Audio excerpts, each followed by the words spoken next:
4 वर्ष घरच्यांची मी खोटं बोलत आलो की मला इंजिनिअरिंगला गॅप पडलाच नाही।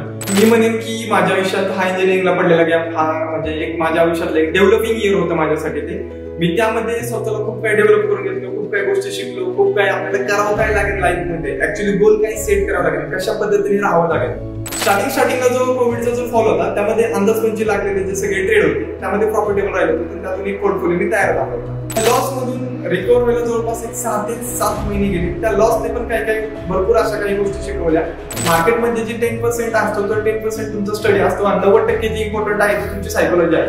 तेवढं भांडवल आपण जॉब करून किंवा अदर काही गोष्टी करून आणू शकत नव्हतं, हे मला चांगलंच कळलं होतं। तर त्यासाठी मला काहीतरी एक शॉर्टकट मार्ग पाहिजे होता। शॉर्टकट मार्गाने वरती येत होतं, काहीतरी एक नवीन वेगळं करायचं होतं। तर त्यासाठी मी मार्केटमध्ये स्टार्टिंगला जो भांडवल आहे ते भांडवल उभा केलं आणि रिसेंटली एक 6 महिन्यापूर्वी आपलं फायनान्शियल वेक्टर बिल्डर नावाने एक बारामतीमध्ये प्रोजेक्ट चालू केला कंस्ट्रक्शन लाईनमध्ये। सुरुवात करणं खूप गरजेचं आहे। सुरुवात जी आहे ती सुरुवात खूप छोट्यापासूनच करावं लागते। जसं की मी सुरुवात केली होती 20,000 पासून, त्याचं मी आज कन्व्हर्जन केलं, जवळपास 1 CR प्लस कन्व्हर्जन केलेलं आहे। सो ही जी जर्नी होती ही जर्नी आता तुम्हाला वाटेल की 20,000 पासून 1 CR खूप सोपं होतं, पण ही जी जर्नी होती ही जर्नी माझ्यासाठी जवळपास 4 वर्षाची जर्नी होती। या जर्नीमध्ये खूप सारे मोठे अप अँड डाऊन स्विंग झाले। आता सगळ्यांना दिसत असेल की सरांकडे हे आहे, सरांकडे हे आहे, सरांकडे, पण त्या गोष्टींसाठी मी जवळपास 4 वर्ष स्ट्रगल केलेले। नमस्कार, माझं नाव बाळकृष्ण नाळे, आपली फायनान्शियल वेक्टर नावाने एक फर्म आहे। सो या जर्नीमध्ये मला शेअर मार्केटची जी जर्नी आहे, ह्या जर्नीमध्ये येण्यासाठी मला भरपूर काही गोष्टी स्टार्टिंगला समजल्या होत्या। सो मला एक स्वतःला इंडिपेंडेंट व्हायचं होतं, एक स्वतःच काहीतरी नवीन करायचं होतं, त्यासाठी मी शेअर मार्केटकडे आलो। सो आता करंटली एक 3 बिझनेस रन करतो मी, फायनान्शियल वेक्टर बिल्डर नावाने, फायनान्शियल वेक्टर बिझनेस ग्रुप नावाने आपल्या 3 फर्म आहेत त्या रन करतो। सो मी जर्नी तुम्हाला एक शॉर्ट मध्ये माझी जर्नी सांगितली, कशा पद्धतीने मी काम केलं, कशा पद्धतीने माझ्या ज्या चुका आहेत, कशा पद्धतीने माझ्या आयुष्यात एक सेटबॅक आला होता, तो कशा पद्धतीने मी त्यातून बाहेर आलो आणि एक कसा आता एक वेल सेटल झालो, हे आपण ह्या व्हिडिओमधून जाणून घेणार आहोत। ऍक्च्युली घरामध्येच एक शेअर मार्केटचं बॅकग्राऊंड होतं, घरामध्ये चुलते शेअर मार्केट बद्दल सांगायचे, करायचे। पण स्टार्टिंगला ज्यावेळेस मी 11वी मध्ये होतो की त्यावेळेस मी घरच्यांना रिक्वेस्ट केली की मला डिमॅट अकाउंट काढून द्या। सो घरचे म्हणले की पहिल्यांदा तुझी 12वी होते, 12वी झाल्यानंतर आपण तुला डिमॅट अकाउंट ओपनिंग करून देऊ। पण मी घरच्यांचं न ऐकता मी माझा चुलत मामा आहे, त्या चुलत मामाच्या अकाउंटवरून स्टार्टिंगला 1-2-3 शेअर घ्यायचो, त्याच्यावरती एक नॉर्मल ट्रेड करायचो। देन त्यानंतर घरच्यांच्या पाठीमागे लागून इंजिनिअरिंग मध्ये ज्यावेळेस मी आल्यानंतर एक सेकंड इयर मध्ये मी स्वतःचं डिमॅट अकाउंट ओपन केलं, बँके थ्रू डिमॅट अकाउंट ओपन केलं।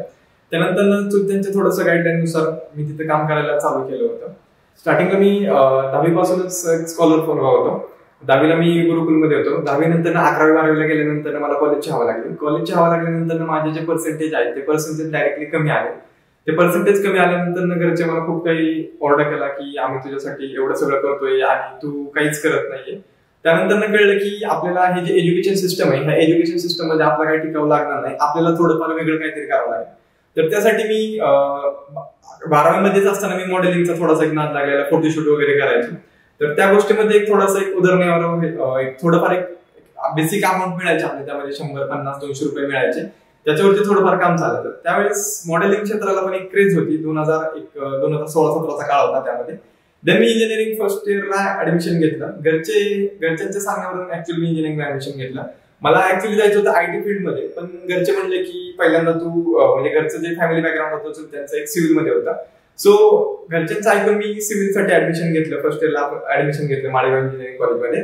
तर त्यामध्ये पण काही गोष्टी माझ्याकडून एक चुकीच्या गोष्टी घडल्या गेल्या आणि तो मला इंजिनिअरिंगला एक पहिल्यांदा गॅप पडला, वाईडी झालो। त्यामध्ये खूप काही खचून गेलो होतो की करायचं काय, आणि तो जो गॅप आहे तो गॅप मी घरी सांगू शकत नव्हतो, कारण का ऑलरेडी 12वी मध्ये जे पर्सेंटेज कमी आले होते त्यामध्ये घरच्यांनी खूप काही म्हणजे खूप काही बोलले होते। सो तो जो गॅप आहे तो गॅप मी घरच्यांपासून लपवला। तो गॅप जो आहे हा 4 वर्ष घरच्यांची मी खोटं बोलत आलो की मला इंजिनिअरिंगला गॅप पडलाच नाही, हे सांगत आलो, म्हणजे सांगितलंच नाही की इन शॉर्ट की मला गॅप पडलेला वगैरे। देन त्यानंतर ज्यावेळेस गॅप म्हणजे काय वाईड असतं, काही लोक म्हणतात की गॅप पडला, तर मी म्हणेन की माझ्या आयुष्यात हा इंजिनिअरिंगला पडलेला गॅप हा म्हणजे एक माझ्या आयुष्यातलं एक डेव्हलपिंग इयर होतं माझ्यासाठी। ते मी त्यामध्ये स्वतःला खूप काही डेव्हलप करून घेतलं, खूप काही गोष्टी शिकलो, खूप काही आपल्याला करावं काय लागेल लाईफमध्ये, ऍक्च्युली गोल काही सेट करावं लागेल, कशा पद्धतीने राहावं लागेल, तर त्यामध्ये ते म्हणजे मी ते डेव्हलपमेंट करून घेतली। त्यानंतर ज्यावेळेस मी सेकंड इयरला इन झाल्यानंतर एक फर्स्ट सेम नंतर कोविड आला। कोविडमध्ये ऍक्च्युली मी मार्केटमध्ये आलो, कोविडमध्येच आलो। सो कोविडमध्ये काय झालं, कोविडमध्ये मी घरच्यांच्या पाठीमागे लागून डीमॅट अकाउंट ओपन करून घेतलं. सो त्याच्यामध्ये स्टार्टिंगला 20-30 हजार रुपये भरून मी ट्रेडिंगला स्टार्ट केलं. स्टार्ट केल्यानंतर काय झालं की स्टार्टिंगला जो ऑप्शनला जो कोविडमध्ये जो येणारा जो फॉल होता, त्या फॉलमध्ये ऑप्शनला एक बऱ्यापैकी कॅपिटल उभं राहिलं. देन त्यानंतर थोडे पैसे जमा केले घरच्यांकडूनच आणि मी स्टार्ट केलं माझ्या करिअरला. स्टार्टिंगला जो कोविडचा जो फॉल होता त्यामध्ये अंदाजपंची लागलेले जे सगळे ट्रेड होते त्यामध्ये प्रॉफिटेबल राहिले होते, त्यातून एक पोर्टफोलिओ मी तयार झाला होता. सो त्यानंतर मार्केट ज्यावेळेस बाउन्स बॅक करायला लागलं, काही गोष्टी करायला लागल्या, त्यावेळेस लॉस वगैरे व्हायला लागला. तर त्यानंतर आपल्याला समजलं की आता आपल्याला काहीतरी शिकायची गरज आहे, काहीतरी एक नवीन करावं लागेल. सो आपण तर मार्केटमध्ये आपण टिकू शकतो. सगळ्या गोष्टी व्यवस्थित चालल्या होत्या. त्यानंतर अचानक एक इंट्राडे मध्ये मोठा लॉस झाला. त्या लॉस मधून रिकव्हर व्हायला जवळपास 6 ते 7 महिने गेले. त्या लॉसने पण काही भरपूर अशा काही गोष्टी शिकवल्या की कसं राहायला पाहिजे, कसं वागायला पाहिजे, कसं बसलं उठलं पाहिजे. कारण का तो जो प्रॉफिट मधला जो एक फ्लो होता तो एक वेगळाच होता. तो जो एक ऍटिट्यूड म्हणा किंवा तो जो एक इगो होता तो खूप असा वेगळा होता. तर तो जो लॉस झाला, तो जो 6 महिन्याचा जो माझ्यासाठी काळ होता, तो एक खूप म्हणजे तो जो वेळ आहे ती माझ्या कुठल्या शत्रूवरती पण नाही यावी, मी असंच म्हणेन. कारण का तो ज्या गोष्टी मी त्या काळामध्ये बघितल्या गेल्या होत्या म्हणजे त्या गोष्टी खूप अशा वेगळ्या होत्या. एक अचानक एक टॉपला होतो डायरेक्ट म्हणजे एकदम बॉटमला आलो. त्यामध्ये गोष्टी खूप काय असं एक चित्रच पालटलं गेलं होतं. त्यानंतर स्वतःला थोडासा एक टाइम दिला, 2-3 महिने स्वतःला टाइम दिला. टाइम दिल्यानंतर त्यानंतर त्या जो लॉस आहे त्या लॉस मधून मी बाहेर आलो. बाहेर आल्यानंतर खरी जर्नी स्टार्ट झाली मार्केटची. देन सो आता आपल्याकडे जे कॅपिटल आहे ते जवळपास एक 1 CR प्लस आपल्याकडे मार्केटमधून उभं केलेलं आपल्याकडे स्वतःचं भांडवल आहे. सो मी सगळ्यांना सांगेन की ज्या मी चुका केल्या होत्या की स्टार्टिंगला रनिंग नव्हती केली, डायरेक्टली आपले ट्रेड डायरेक्टली अर्निंग वरती फोकस केला होता.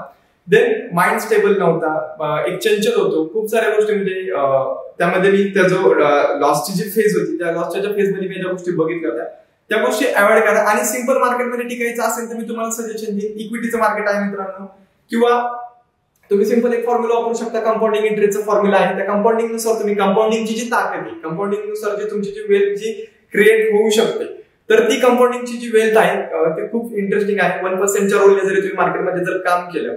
आणि सगळ्यात महत्त्वाचं म्हणजे मित्रांनो की मार्केटमध्ये जे 10% असतो तो 10% तुमचा स्टडी असतो आणि 90% जी इम्पॉर्टंट आहे ती तुमची सायकोलॉजी आहे. सायकोलॉजीवरती मेन काम करा, सायकोलॉजीवरती तुमचा मेन फोकस करा, तर तुम्ही मार्केटमध्ये टिकचाल. मी हे एक सजेशन देईन. आणि सगळ्यात महत्त्वाचं म्हणजे तुम्ही एक तुमचे नंबर ऑफ ड्रीम्स असतील पण तुमची सुरुवात करणं खूप गरजेचं आहे. सुरुवात जी आहे ती सुरुवात खूप छोट्यापासूनच करावं लागते. जसं की मी सुरुवात केली होती 20,000 पासून, त्याचं मी आज कन्व्हर्जन केलं, जवळपास 1 CR प्लस कन्व्हर्जन केलेलं आहे. सो ही जी जर्नी होती ही जर्नी आता तुम्हाला वाटेल की 20,000 पासून 1 CR हे खूप सोपं होतं, पण ही जी जर्नी होती ही जर्नी माझ्यासाठी जवळपास एक 4 वर्षाची जर्नी होती. या जर्नीमध्ये खूप सारे मोठे अप अँड डाऊन स्विंग झाले. आता सगळ्यांना दिसत असेल की सरांकडे हे आहे, सरांकडे ते आहे, सरांचा एक वेल सेटल आहे, पण त्या गोष्टींसाठी मी जवळपास एक 4 वर्ष स्ट्रगल केलेले. इंजिनिअरिंगला असतानाच माझा ऍक्च्युली मी BE सिव्हिल आणि स्ट्रक्चरल आहे. इंजिनिअरिंगला असताना मला कळलं होतं की आपल्याला जो मेन बिझनेस आहे आपला हा कंस्ट्रक्शन मध्ये जायचा आहे. काही जण गव्हर्नमेंट सर्वंट होतात, तसं माझं ठरलं होतं की आपल्याला कंस्ट्रक्शन मध्ये जायचंय. पण ज्यावेळेस या गोष्टीचा डोक्यात प्रकाश पडला, जर आपल्याला कंस्ट्रक्शन लाईन मध्ये जर जायचं असेल, कंस्ट्रक्शन मध्ये जर उतरायचं असेल तर त्यासाठी तुम्हाला भांडवलाची खूप गरज आहे. जवळपास जर कॅल्क्युलेशन जर करायला गेले तर सध्या करंटली माझा जो प्रोजेक्ट आहे त्याचा जे एस्टिमेट आहे जवळपास एक 3 CRचं एस्टिमेट आहे. तर एवढं भांडवल आपण जॉब करून किंवा अदर काही गोष्टी करून आणू शकत नव्हतो, हे मला चांगलंच कळलं होतं. तर त्यासाठी मला काहीतरी एक शॉर्टकट मार्ग पाहिजे होता. शॉर्टकट मार्गाने वरती यायचं होतं, काहीतरी एक नवीन वेगळं करायचं होतं. तर त्यासाठी मी मार्केटमधून स्टार्टिंगला जो भांडवल आहे ते भांडवल उभा केलं आणि रिसेंटली एक 6 महिन्यापूर्वी आपलं फायनान्शियल इंटर बिल्ड नावाने एक बारामतीमध्ये प्रोजेक्ट चालू केला कंस्ट्रक्शन लाईन मध्ये. ऍक्च्युली चौथ्यांसोबत पार्टनरशिप मध्ये हा जो बिझनेस आहे मी कंस्ट्रक्शनचा बिझनेस स्टार्ट केला. स्टार्टिंगला अडचणी आल्या पण त्यांच्या गाईडलाईन नुसार मी सध्या आता तरी आहे, म्हणजे रिस्पॉन्स आहे सगळ्या गोष्टींना. पण मी म्हणेन की स्टार्टिंगला जर तुमचं जे गोल आहे तुम्हाला त्या गोल्सकडे कसं जायचंय, त्यासाठी तुम्हाला किती पैसे लागतील किंवा किती इन्व्हेस्टमेंट आहे ते तुम्ही कशा पद्धतीने आणि कुठून आणणार हे बघणं खूप गरजेचं आहे. आणि एक प्लॅन तयार करा, त्या प्लॅन नुसार जा. मी हे सगळ्यांना सजेशन देईन. बिगनर्सला तर मी सजेशन देईन की मार्केटमध्ये मार्केटचे बदनाम आहे ते बदनाम सगळं ऑप्शन ट्रेडिंग म्हणून बदनाम आहे. कारण का तुमच्या जे तिथे विनिंगच्या प्रोबॅबिलिटी आहेत त्या जवळपास एक 33% तुमच्या विनिंग प्रोबॅबिलिटी आहेत आणि 66% तुमच्या लुझिंग चान्सेस आहेत मार्केटमध्ये. मी बिगिनर्सला सजेशन देईन, जे तुम्ही सोशल मीडियावरती प्रॉफिट बघता किंवा जे काही तुम्ही युट्यूबवरून जे इन्फ्लुएन्स होता तर ते इन्फ्लुएन्स तुम्ही होऊ नका. मी तुम्हाला सजेशन देईन ते. ऍक्च्युली जे इंडियन मार्केट आहे मित्रांनो, इंडियन मार्केट आहे ऑप्शन सेलरचं मार्केट आहे, मी तुम्हाला डायरेक्टली सांगेन. आणि स्टार्टिंग जर करायची असेल, सुरुवात जर करायची असेल तुम्हाला, तर तुम्ही पहिल्यांदा इक्विटीमध्ये या मित्रांनो. इक्विटीमध्ये पण पैसा आहे, स्लो ग्रोथ पैसा आहे, पण तो पैसा टिकाऊ आणि मजबूत पैसा आहे. ऑप्शनचा जो पैसा आहे हा सगळा एक हवेतला पैसा आहे, तो टिकाऊ आणि मधुर पैसा नाही. एक दिवस प्रॉफिट तर तुमचे, समजा एक एक्झाम्पल, तुम्ही जर महिन्याभर प्रॉफिट केला तर एका दिवशी तुमचा तो लॉस मध्ये कन्व्हर्जन होऊन जातं. तर त्यासाठी मी स्टार्टिंगला बिगिनर्सला सजेशन देईन की तुम्ही इक्विटी पासून चालू करा. इक्विटी मध्ये सुद्धा पैसा आहे, फक्त मार्केट जे बदनाम आहे ते बदनाम केलेलं आहे ते फक्त एफएन वाल्यांनी, ऑप्शन वाल्यांनी. आता स्टार्टिंगला ज्यावेळेस ज्यावेळेस प्रॉफिट व्हायचा ऑप्शन मध्ये, जो काय प्रॉफिट असायचा, त्यावेळेस मी 14,000-15,000 लॉटने पोझिशन उभं करायचो. तर त्यावेळेस काय करायचो की मला त्या काळामध्ये काय झालं की ते जे पैसे आहेत ते पैसे मी असेच इकडे तिकडे खर्च करायचो. माझी जे लाईफस्टाईल असेल किंवा जे काही गोष्टी असेल त्याच्यावरती मी ते पैसे सगळे खर्च करायचो. पण ज्यावेळेस एक सेटबॅक आला, ज्यावेळेस समजलं की जर आपल्याकडे जर होल्डिंग असती किंवा आपल्याकडे जर थोडासा एक बॅकबोन असता तर आपले जे मला जे कव्हर होण्यासाठी जे 6-7 महिने गेले तर त्यातून आपण लगेच कव्हर अप होऊ शकलो असतो. तर मी एक सजेशन देईन सगळ्यांना की स्टार्टिंगला जर तुम्ही जे ऑप्शन मधून जो प्रॉफिट कमावचा किंवा इव्हन तुम्ही फॉरेक्स मधून जिथून जो प्रॉफिट कमावचा त्याची पहिल्यांदा एक बॅकबोन करून ठेवा तुम्ही. म्हणजे थोडेसे इक्विटीमध्ये किंवा होल्डिंग्स मध्ये तुम्ही जे पैसे तुम्ही पहिल्यांदा इन्व्हेस्ट करा. स्लो ग्रोथ प्रॉफिट राहील पण तो टिकाऊ प्रॉफिट राहील. जर तुमच्याकडे जर मंथली जर तुमचा जर इन्कम जवळपास जर एक फॉर एक्झाम्पल 1 लाख रुपये जर तुमचा इन्कम असेल तर मी सजेशन देईन की तुमचा जो इन्कम आहे त्याचे 30 ते 40% तुम्ही सेव्हिंग्स केले पाहिजे. आणि तो जो पैसा आहे तो एफडी किंवा फिक्स डिपॉझिट मध्ये न ठेवता तो पैसा तुम्ही डायव्हर्सिफाय करा, मार्केटमध्ये डायव्हर्सिफाय करा आणि तो पण तुम्ही इक्विटी मार्केटला टाका. मी हे तुम्हाला सजेशन देईन. आणि ज्यांना खरंच मार्केटमध्ये टिकायचं असेल, ज्यांना टाइम डिके वगैरे हा कॉन्सेप्टच माहित नसेल तर मी तुम्हाला सजेशन देईन की तुम्ही डायरेक्ट फॉरेक्सला शिफ्ट व्हा. कारण का जो आपला जो निफ्टी 50चा जो महिन्याचा जो टर्नओव्हर आहे तो फॉरेक्सचा एका दिवसाचा टर्नओव्हर आहे. आणि सगळ्यात महत्त्वाचं म्हणजे व्हॉलेटिलिटी. इंडियन मार्केटमध्ये काय आहे, इंडियन मार्केटमध्ये सगळ्यात जास्त जे आहे ते मॅनिप्युलेशन जास्त आहे. जसं तुम्ही आता बजेट बघितलं असेल त्या बजेटला खूप मोठं मॅनिप्युलेशन झालं, भरपूर लोकांचे पैसे इथं डुबले गेले. तुम्ही बघा एकदा बजेटचे दिवसाचा जरी चार्ट ओपन करून बघितला तरी तुम्हाला समजेल. तर सेफ साईड जायचं असेल तर मी सजेशन देईन तुम्हाला इंडियनमध्ये इक्विटी मार्केट करा. आणि जर पैसा खरंच जर बनवायचा असेल तर तुम्ही फॉरेक्समध्ये या. फॉरेक्समध्ये प्रॉफिट आहे, प्रॉफिट तुम्ही पैसे बनवू शकता इझिली. तिथे प्रॉफिट शेअरिंग राहते. जर तुम्हाला जर समजा एक एक्झाम्पल $10,000 अकाउंट पाहिजे असेल, $50,000 अकाउंट पाहिजे असेल तर एक 15-20 हजारात ते तुम्हाला अकाउंट बसून जातात. त्याच्यावरती जर तुमच्याकडे खरंच स्किल असेल तर तुम्हाला ते इझिली तुम्हाला ते जे प्रॉफिट तुम्ही जे करतात त्यामध्ये शेअरिंग ठेवून तुम्हाला ते विड्रॉल देतील. मी सजेशन देईन की स्वतःचा फंड लावण्यापेक्षाही बेटर आहे की तुम्ही प्रॉप फंडकडे या, प्रॉप फंडकडे शिफ्ट व्हा आणि प्रॉप फंड म्हणून पैसे कमवा. ज्यावेळेस स्टार्टिंगला इंट्राडे मध्ये एक मोठा लॉस झाला होता तर त्यावेळेस असं वाटलं की आपल्याला हे शेअर मार्केट वगैरे काही नको, आपण आता जागेवरती स्टॉप करूयात, बास करूयात. आणि आपण जे मेन आपलं जे एज्युकेशन आहे, मी त्यावेळेस बीई मध्ये होतो तर त्या एज्युकेशनवरती आपण मेन काम करूयात. तर असं पण त्यावेळेस पण गोष्टी घडल्या होत्या. पण नंतर आपण एक गोष्ट समजली की मनालाच कळलं की बाबा आपण जर हे पैसे लॉस करू शकतोय तर तेवढेच पैसे आपण कमवू शकतोय. जसं एक सगळ्यांना चान्स मिळतो तसं पण माझ्या आयुष्यात एक ऑप्शनचा हिरो झिरो झाला.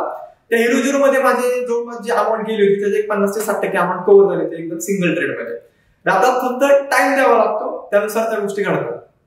आज मी इथं जो काय उभा आहे तो टीम फायनान्शियल वेक्टर मध्ये उभा आहे. सो फायनान्शियल वेक्टर टीमचं मी इथं आभार मानतो.